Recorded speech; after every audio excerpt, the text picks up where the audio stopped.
Okay, here talking with Raghu. You're an MBA too, and you went into private equity for the summer. We're going to talk about the early part of recruiting, namely when you made the decision, let's say September, and the early part of networking. Mhm. So let's talk through that process a little bit. Sure. So um, when you first were picking your career focus, did you only focus on private equity, or was there a second area that you focused on? So, I mean, when you come into school, I think what you'll notice is that private equity is not a conventional option for MBA students. It's typically investment banking that's number one on at least in the people who are focusing on the finance side of business. So when you come into when I came here, I wanted to get into investment banking slash private equity or somewhere in that area. And what I did was I recruited heavily with investment banking because there were a lot of on-campus options. So quite there are a handful of companies that come on campus and conduct interviews for investment banking, but private equity they typically do not come on campus. Yeah. So I had to look outside. So when I got here, you join the finance club and they provide you with a lot of information, a lot of training in terms of networking, interview skills, how to make a pitch and things like that. So you get that really helps, even though you're not in recruiting for private equity, it still helps because you get your story right and you have all your thoughts in a very concise and articulate fashion. So it helps to go to their meetings every weekend and prepare because it helps down the line. I was just kind of curious, when you were preparing for banking as well as private equity, so you're saying there's a lot of overlap in terms of preparation. Do you feel like you pretty much prepared this one track and it was kind of applicable for both, or how much extra stuff did you have to do for private equity? Do you feel? Yeah. So private banking itself, private equity, I would say, is an extension of investment banking. It's investment banking is more on the sell side, where banks are trying to sell companies to either private equity firms or other companies. So there's a lot of strategic M&A that's happening rather than the financial side where private equity comes in.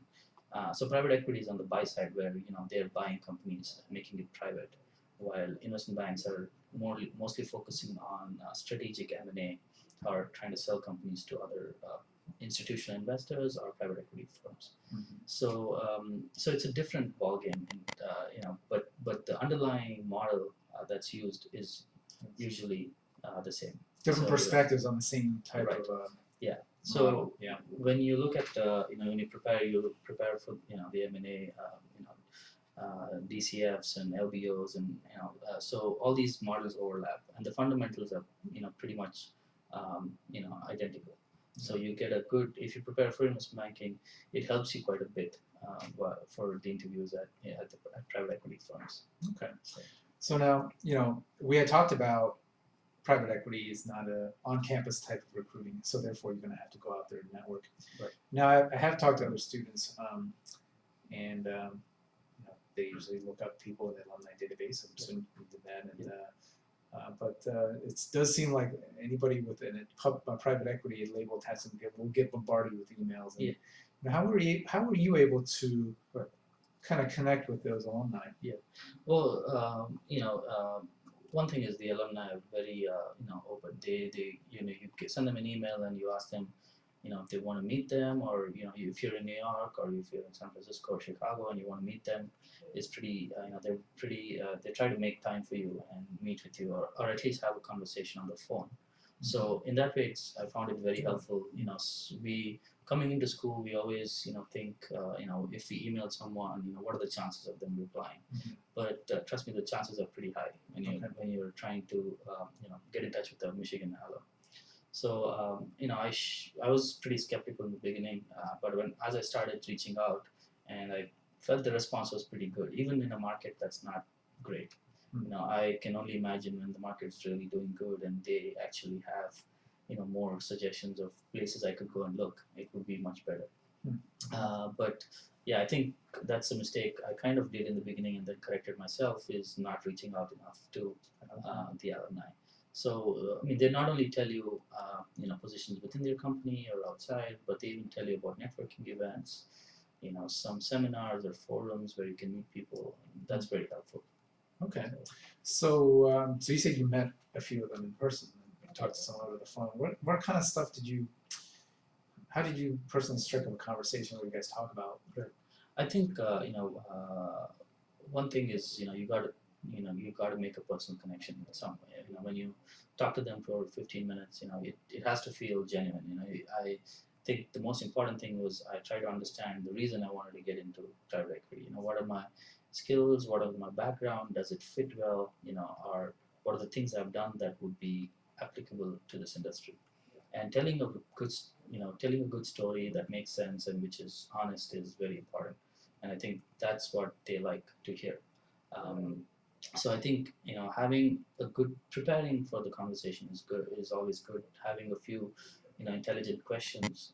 Not I would not like What is private equity? yeah. I would not go into like their firm and look at their deals and like, what do you think about this deal? Not right. too specific in that sense, but keep it more general. At least the first couple of conversations. I think being prepared with a good set of questions or a good set of topics to talk about, and also talking about your background in a very articulate manner helps a lot. So Okay. you reached out to alumni, and so is there anything else you did in terms of the networking phase of the job search? Sure.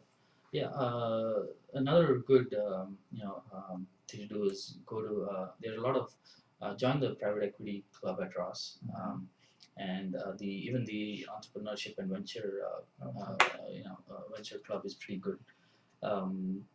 So they have a lot of talks where panelists come on board and they have discussions and talks, and it gets you not only more educated about the industry, but also you have a few names that and you can approach them and have conversation with them regarding the area of work and also any opportunities to it's either summer intern or even full time.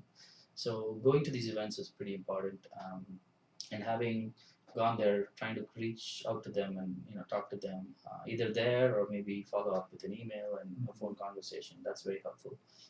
And also there are quite a few seminars in New York and Chicago and even San Francisco every So now you and then. did quite a bit of traveling Yeah, then. I did go to New York quite a few times and Chicago too.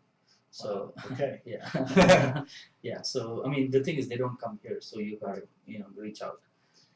So How in a month? How many times did you travel out of the well, Ann Arbor? well, yeah. For this and investment banking, it used to be almost every other Friday. Wow. And sometimes I've gone 3 Fridays in a row. So but the flight is short. It's an hour and a half. It's almost like driving to a place close by. Yes. So you get used to it. You take the 6 a.m. flight. You're there by 7:30, and then you have the whole day to talk to people and meet people. And then you're back here for happy hour or whatever. So. All right. So in the next part, we're gonna talk a little bit about the interview and selection process.